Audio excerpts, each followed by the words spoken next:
Bismillahirrahmanirrahim. Subhanaka la ilma lana illa ma 'allamtana innaka antal alimul hakim.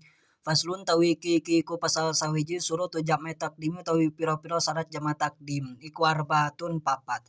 Al budatu sawiji ngawitan bil ula kalawan salat kang awal wa niatul jami lan nganiatan jama fiha dalam ula wal mualatu lan nuli-nuli bainahuma dalam antarane ula lan saniyah.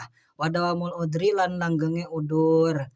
Paslun hartosna ieu pasal-pasal sahiji bade martelakeun kana sapirang-pirang syarat jama takdim cek ieu surut jam'i takdimi ari pirang-pirang jama takdim arbaatun eta ya opat.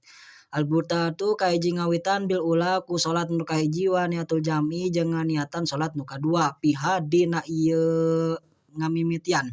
Wal mualatu sareng tuluy-tuluy bainahuma dina antarana salat anu awal jeung salat anu kadua wadawamul udri jeung langgengna udur.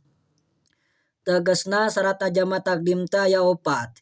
Hiji kudu ngaheulakeun salat anu awal saperti ngajama zuhur kana asar kudu zuhur heula.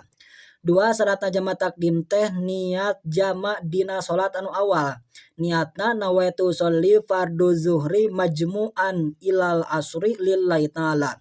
Tilu syaratna jama takdim teh kudu tuluy-tuluy dina antara salat anu kahiji jeung salat anu kadua.